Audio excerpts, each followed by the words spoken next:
हमें जो है अपने आप को हर एक समय में जो है, अगर मुझे चंगाई नहीं मिल रही है प्रार्थना करने के बाद में भी, तो हमें अपने आप को जो है, सबसे ज़्यादा ज़रूरी है कि हमें अपने आप को जो है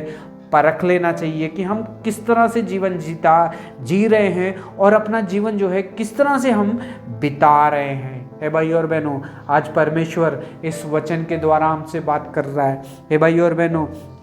वचन में लिखा है कि जब हम एक डॉक्टर के पास जाते हैं,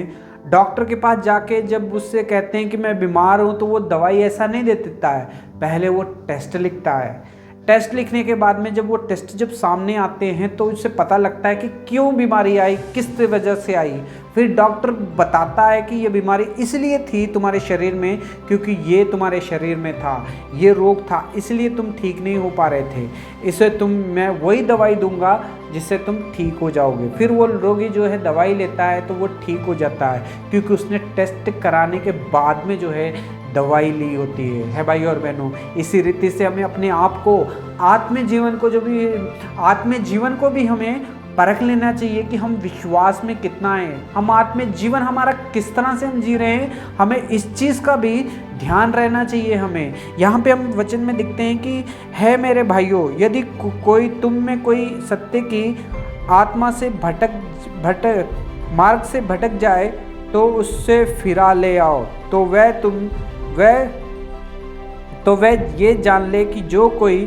किसी भटके हुए पापी को फिरा लेगा वह अपने प्राण को मृत्यु से बचाएगा और उनके पापों पर पर्दा डालेगा। हे भाई और बहनों, एक विश्वासी का काम ये भी है कि उसे परख कर लेनी चाहिए कि एक इंसान जब भटक जाता है तो हमें उस इंसान को जो है इंकरेज करके जो है वापस लेके आना चाहिए। हे भाई और बहनों, आज परमेश्वर इस वचन के द्वारा हमसे बात कर रहा है। काफ़ी लोग जो है उद्धार पाते हैं और बपतिस्मा भी ले लेते हैं, मंडली में भी आ जाते हैं और मंडली में आके सेवा भी करते हैं, थोड़े दिन तक विश्वास में अच्छे बने रहते हैं। लेकिन कभी कभी हम देखते हैं कि विश्वास में जब बने रहते हैं थोड़े लोग, तो थोड़े दिनों के बाद में उनका विश्वास कमज़ोर हो जाता है, प्रार्थना करना छोड़ देते हैं, बाइबल पढ़नी छोड़ देते हैं, फिर वो कॉलेज मीटिंग में आना भी छोड़ देते हैं, फिर संडे के दिन भी और भी आना बंद कर देते हैं चर्च में। कभी कभी हमारे जीवन में हम देखते हैं कि हमारे यार दोस्तों के साथ ऐसा ही होता है और वो लोग जो है स्वभाव को छोड़ देते हैं, कलीसिया को छोड़ देते हैं और काफ़ी दूर चले जाते हैं। हमें पता भी होता है कि वो हमारे घर के सामने हैं, हमें पता होता है कि वो हमारे दोस्त ही हैं। कभी कभी हम क्या करते हैं कि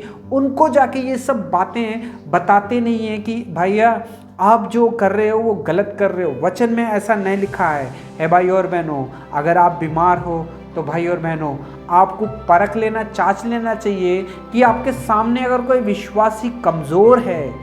वो आपके घर के पास रहता है, घर के सामने रहता है, या आपका रिश्तेदार है या आपका यार दोस्त है, अगर वो भटक चुका है, अगर आप उसे वापस आने के लिए इंकरेज नहीं कर पा रहे हो, तो भाई और बहनों आज परमेश्वर इस वचन के द्वारा हमसे बात कर रहा है। आपका जीवन कैसा है,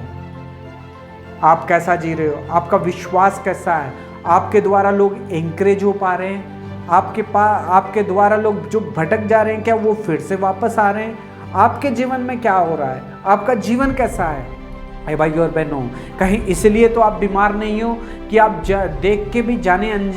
अनजान कर रहे हो, अपने दोस्तों को देख के उन्हें इंकरेज नहीं कर पा रहे हो, परमेश्वर का वचन नहीं सुना पा रहे हो।